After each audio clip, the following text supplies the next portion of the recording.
Τα ινομιώματα είναι σχηματισμοί που δημιουργούνται στη μήτρα και ενώ εμφανίζονται πάρα πολύ συχνά, σπάνια δημιουργούν πρόβλημα. Υπολογίζεται ότι το 80% των γυναικών θα εμφανίσει ινομιώματα στη ζωή της. Τα ινομιώματα δεν προκαλούν συμπτώματα ή ενοχλήματα, ούτε μπορεί να εξελιχθούν σε μια κατάσταση που να απειλεί τη ζωή όπως ο καρκίνος, αν και μερικές φορές οδηγούν σε πολύ έντονη αιμορραγία και αυτό μπορεί να είναι μια βαριά και επίγουσα κατάσταση που πράγματι να απειλήσει τη ζωή. Τα ινομιώματα αποτελούνται από συνδετικό και μυϊκό ιστό και γι' αυτό λέγονται ινομιώματα. Μέχρι στιγμής δεν έχουμε ξεκαθαρίσει τι τα προκαλεί, αλλά έχουμε βρει μια σειρά από παράγοντες που σχετίζονται με αυξημένη πιθανότητα να εμφανιστούν. Για παράδειγμα, γνωρίζουμε ότι αν η μητέρα σας ή η αδερφή σας έχει ινομιώματα, η πιθανότητα να εμφανίσετε κι εσείς είναι μεγαλύτερη. Πράγμα που δείχνει ότι υπάρχει κάποιο γενετικό υπόβαθρο.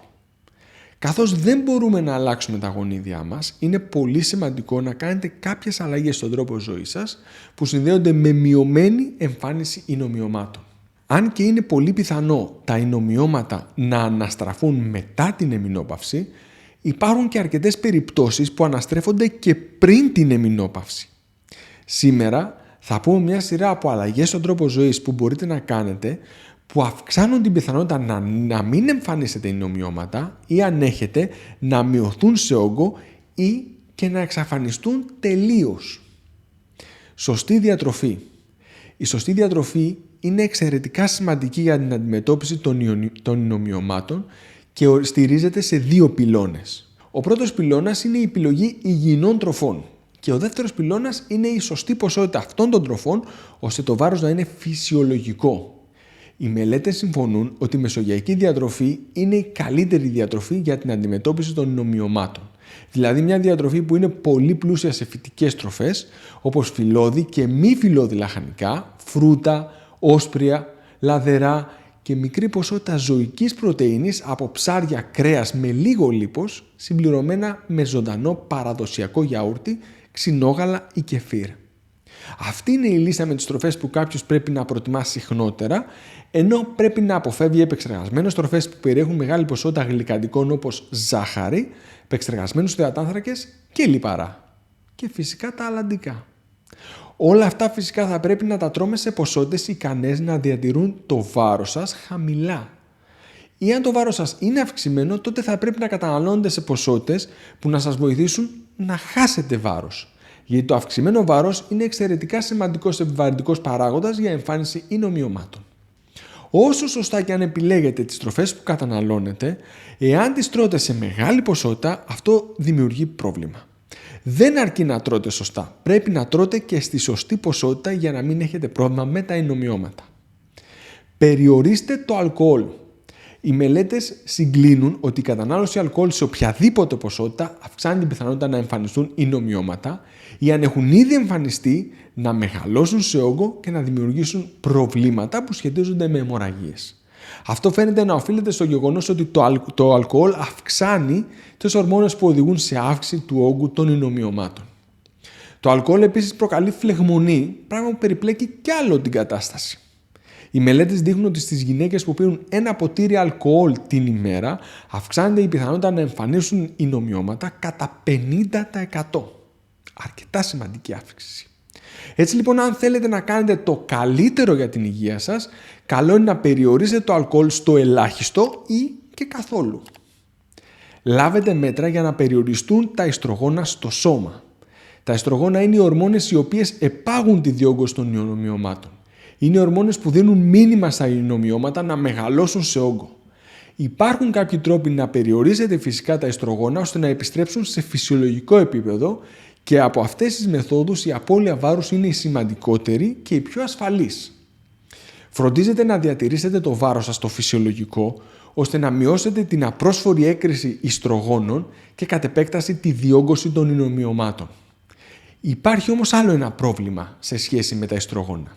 Υπάρχουν πολλές γυναίκες που στα ιστρογόνα στο αίμα τους είναι φυσιολογικά, αλλά δυστυχώς έχουν εκτεθεί σε σημαντικές ποσότητες τοξινών, οι οποίες διαταράσσουν το φυσιολογικό μεταβολισμό των ορμονών. Αυτές οι τοξίνες μπορεί να είναι από λιπάσματα, ζυζανιοκτώνα, πλαστικά, Δυσφενόλη Α, αντικολλητικές επιστρώσεις στις κατσαρόλες και τα τηγάνια, χρώματα, βαφές, καλλυντικά και άλλες χημικές ουσίες. Όλες αυτές οι χημικές ουσίες διαταράσσουν τη φυσιολογική λειτουργία του ορμονικού συστήματος, οδηγώντας στη δημιουργία ινομιωμάτων. Εξασφαλίστε επάρκεια σε βιταμίνη D. Οι τελευταίες μελέτες δείχνουν ότι η βιταμίνη D μπορεί να μειώσει τον κίνδυνο να εμφανίσετε ινομιώματα κατά 32%. Υπάρχουν πολλοί τρόποι να εξασφαλίσετε ότι η βιταμίνη D στο αίμα σας είναι επαρκής, αλλά ο σωστός τρόπος να ξεκινήσετε είναι να τη μετρήσετε. Μέσα από τα σχόλια, πολλοί με ρωτούν πόση βιταμίνη D να πάρουν για να εξασφαλίσουν φυσιολογικά επίπεδα στο αίμα. Δυστυχώς, αυτό διαφέρει πολύ από άνθρωπο σε άνθρωπο και εξαρτάται από πολλούς παράγοντες, όπως το αυξημένο βάρος, το χρώμα του δέρματος, τον χρόνο και την ώρα έκθεση στον ήλιο, την πρόσληψη βιταμίνης D από τη διατροφή και άλλους.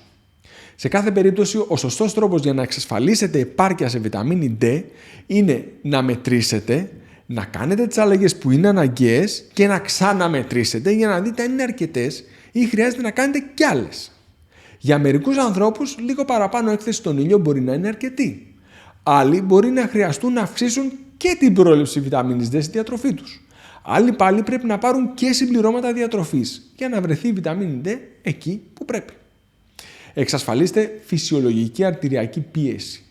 Μια σειρά από πρόσφατες ιατρικές μελέτες έχει συσχετίσει την αυξημένη αρτηριακή πίεση με αυξημένη πιθανότητα εμφάνισης ινομιωμάτων.